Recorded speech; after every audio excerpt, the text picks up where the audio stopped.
Right then, welcome to my first ever YouTube video. Hopefully, I'll be looking back on this one in a few years' time and cringe to myself. But for now, I just want to introduce myself. I want to put myself out there to the world. I want to inspire other people that are my age. So yeah, my name's Zach. I am 19 years old. I live in just outside of Manchester in a small little place called Wilmslow in the UK. And yeah, like I said, I just want to put myself out there more. I want to inspire people who are my age, maybe underachievers, want more for themselves. And yeah, I just want to inspire people through my journey and give out any valuable lessons that I can. So I thought I'd sort of just kick off my first ever YouTube video by sort of saying my journey and sort of how I've got to this point where I am right now. And share some goals as well for what I want within the next 5-10 years of my life. So yeah, let's get started. I don't really know where to start actually. I think when I was a young kid, from the age of like 4, I was always just a sporty kid. I was always like really competitive, always wanted to play different sports and things like that, and football was my sport. I was quite good for my age. I ended up playing for Manchester United when I was 6, and then I moved over to Manchester City when I was 8. And yeah, it was just like my dream when I was a little kid to be a footballer. And I was just naive. I just thought I was going to be a footballer. Like, everyone used to tell me how good I was, and I was like, yeah, I'll just be a footballer. You know, like never really like little kids' dreams. I guess like that's just what I like. But yeah, that was sort of my life. I was just always dead sporty, really competitive, like really competitive. And yeah, from the age of like 8 to 11, I was at Manchester City. And then I got released for a year, and then they bought me back until I was 14. By which point I was still playing football, but I wasn't taking it seriously. Yeah, I still thought I was going to be a footballer, right? Yeah, I had a lot of friends growing up as well, like throughout this point, because I was quite sporty. I always met a lot of different people and things like that. And, you know, I was quite like a social person. I had a lot of friends and I had a lot of support. I've got a really good family. I'm very blessed to have a good family. I've got mum and my dad are together. Got a little brother as well. And yeah, like going out through primary school, I think like 12, I was always like say dead social, and then got into high school, met a bunch of new friends.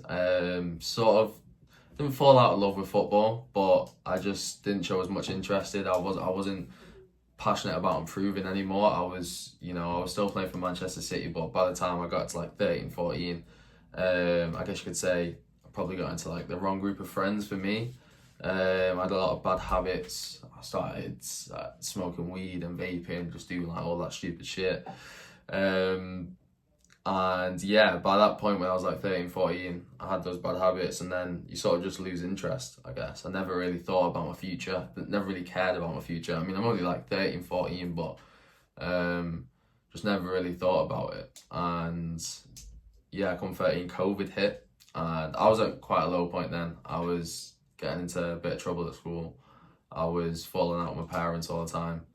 And yeah, COVID sort of saved me, I guess, right? Like, because, like I said earlier, I'm very blessed to have a good family, and it sort of brought me back into that family time and made me realize, like, you know, how blessed I am, and, you know, I don't want to sort of waste my life away just doing stupid shit, you know? My dad wanted me to go to the army.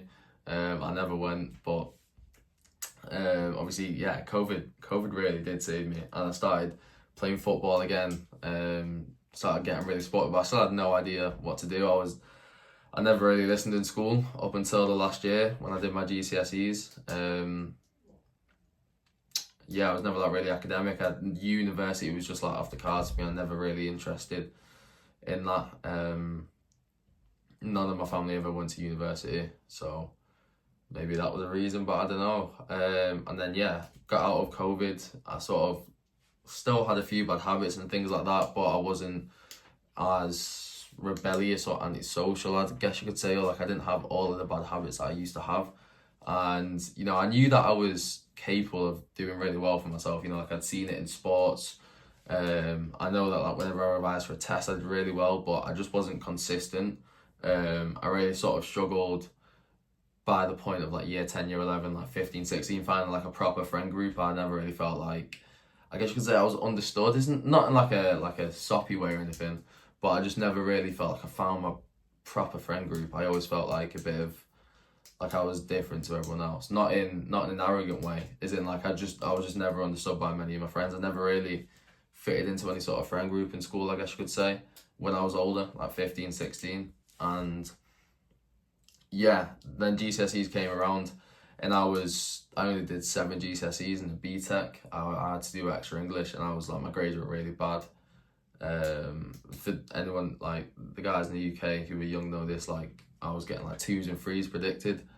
So I really started to knuckle down, and then to finish my GCSEs, I ended up doing really well.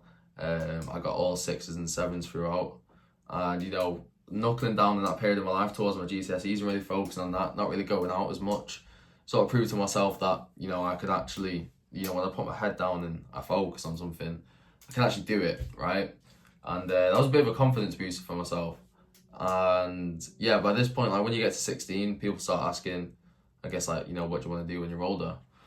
And I just never knew. Like by then, my sort of hopes of becoming a footballer sort of disappeared. Like deep down I knew that wasn't really possible. I got released from City when I was 14 after COVID. And then when COVID ended, they sent me on trial to a football team called Rochdale, who were like still like a pro team, but just further down the leagues. And they never offered me a scholarship. To be honest, I didn't really get myself fit enough for it. I really didn't sort of commit myself as much as I should have. And I didn't get offered that scholarship, so I was like, right, I was just playing. I was still playing for a good team, a local team, with all of my friends and things like that, but I knew that wasn't possible. But just the thought of like any sort of job when I was older and going to university just never interested me. I mean, I guess maybe both my parents are working class. My dad, he's a sales rep. I don't see him Monday to Friday. He works away throughout the week, knocking doors and things like that, going to people's houses, selling. So he works incredibly hard. My mum works incredibly hard. And I see the amount of stress that it puts on them. So I guess maybe that's why I knew that I never really wanted to sort of go down that path. So yeah, and 16, I'm trying to think about my future. And I guess this is sort of the point coming into year 12 when I went to college, or sixth form, when I really started to see people make money online. You know, you see like young kids like making loads of money, and like at first you just sort of think it's like, yeah, like daddy's money or whatever, and then you know you start sort of learning about it. And I guess this is actually, funnily enough, the sort of time when Andrew Tate started getting really big. And for some reason, Andrew Tate really appealed to me at this time of my life.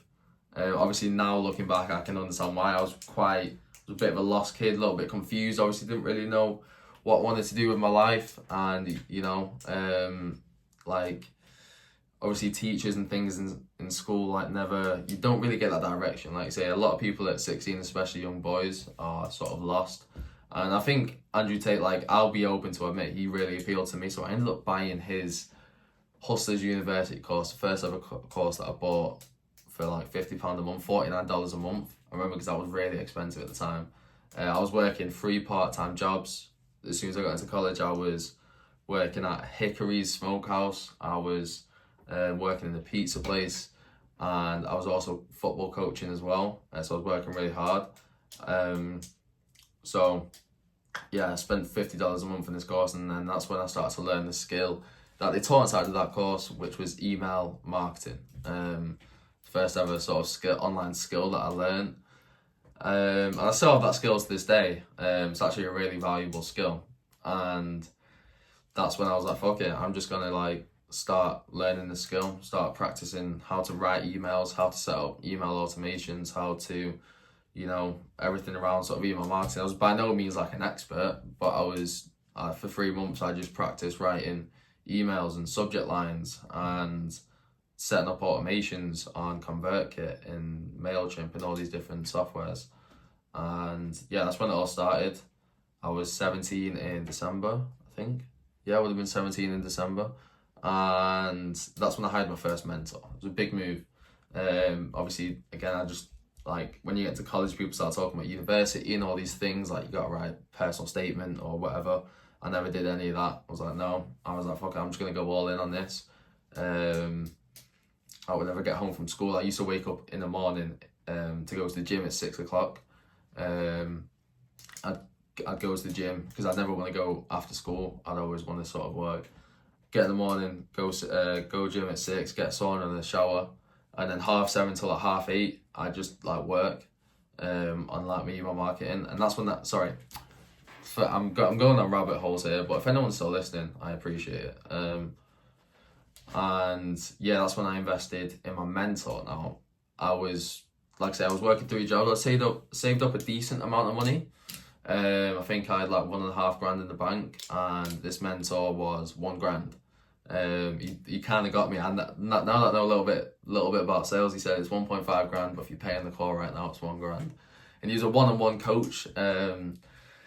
He was amazing, called Liam. If he's watching this, Liam, you're a legend, man.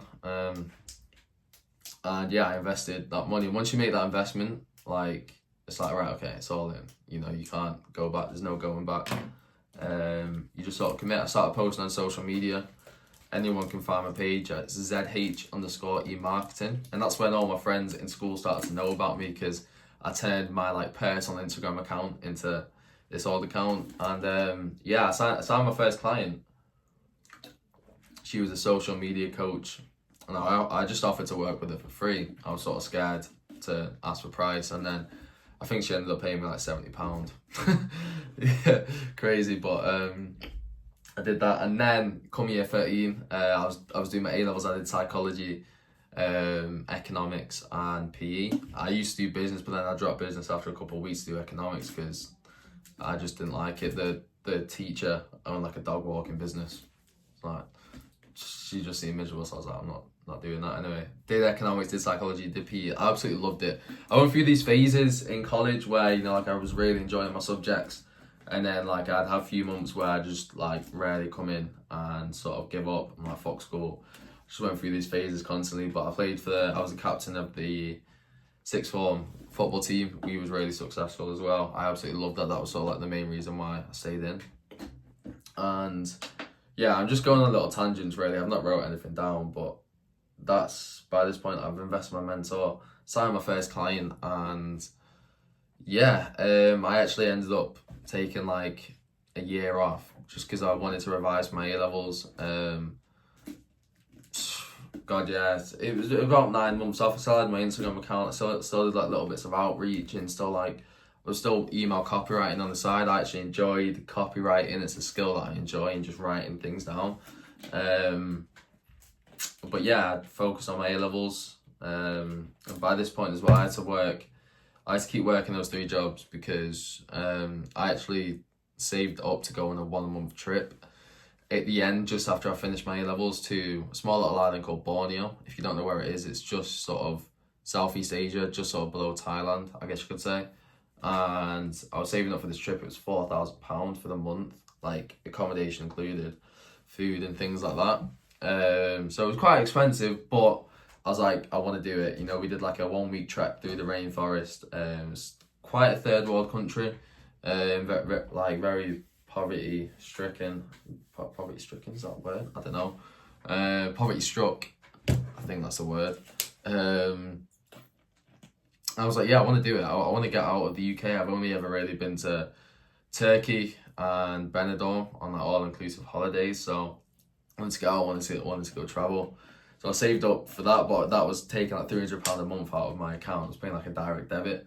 So I was working really hard for that, and then obviously I had to do my A levels. So yeah, I put the business on the side for a little bit, and yeah, so I ended up finishing my A levels. I actually really well. I got an ABB, which I'm proud of. I'm never gonna use those A levels in my life, but you know, I'm proud of that to this day and the work that I put in. And then yeah, I went on this 1-month trip to Borneo. I had the best time of my life. You know, if anyone is watching this video who went to Borneo with me, like, they know, like, it was amazing. We was in the rainforest for a good couple of weeks. We met some amazing people. I had an amazing group of friends out there. Yeah, I literally didn't go on my phone. It was like a complete reset, right? I really got to sort of figure out what I wanted to do with my life. A lot of people were going to uni after because it was all people from my college. There was like 50 of us, I think. Most of them were going to uni, some of them were a year below doing the A levels and wanted to go to uni, some of them were going into like a job. I was like, I just knew as soon as I had that freedom, right? Like the freedom of waking up in a different country and, you know, you just sort of doing what you want to do, right? You're going out, you're helping people and you're doing like expeditions and things like that. I just knew that's what I wanted to do. I wanted to have the freedom to be able to do these sorts of things that I was doing in Borneo and just travel and be in like a hot country. It's like, makes all the difference, but like things like that, I knew that's what I wanted, right? So I knew I wasn't going to get that from going to uni or getting like some sort of job. So I was like, right, I'm just going to go all in when I get back from Borneo. And that's what I did. I didn't have a job. I was a football coach. I coached like 4 or 5 hours a week. That bought me in like £200 a month, but that sort of just paid off things like car insurance and petrol and things like that. Yeah, I got back August 2024. August 2024, and then yeah, that's when I started. I was pretty locked in, to be fair. I had a client, I had a podcast studio as a client on a commission basis, and that didn't work out. I made no money from it, to be honest. I was with them for like 3 months. I was trying to set up like a cold email campaign with them. I was doing some social media sort of things. I learned a lot of skills, but I just sort of was doing that dirty work, right? The things that they didn't want to do. And I dropped my pen. And yeah, that never worked out. And then I also started cold calling for a friend who was starting up his agency. His name was Joe, absolute legend. But that was just a startup agency. I was booking appointments. I was learning the skill of like cold calling, like a little bit of sales. So I built up all these skills, but come December time, so like a 3-4 month period, I was in this room. I also had a broken collarbone. Those that knew me at that time know I look back, it was a pretty low time in my life. I was out of shape. I was just working all the time, but I wasn't seeing any instant reward, right? I wasn't making any money. And I went broke. I remember looking at my bank account. I've always had like money in my account because I've worked since I was like 14. I looked at my bank account, I had like £5. I was like, fuck, like this is bad. Like I've actually got no money. And then I ended up going into like overdraft. So I got a warehouse job. My best friend Josh, he was working in a warehouse for a clothing brand called the Couture Club. Clothing brand was in like the centre of Manchester, which is like half an hour drive, 30 minute drive. So I was like, can you get me a job, bro? Like I need money. Obviously it's just like 9 to 5. And yeah, I started working there. I spent my 19th birthday. I was 19 December the 10th, and my first day was my birthday. And yeah, I worked there for 3 months. I loved it. It was great. Like the people in there, they were all sound, we had a great laugh. But deep down, I was pretty depressed, and I was pretty, I wouldn't say depressed, but I had this self-guilt and shame on myself that I just sort of put on myself because I knew that I was capable of so much more. And, you know, by this point, my parents, I've been working in my room, working from home.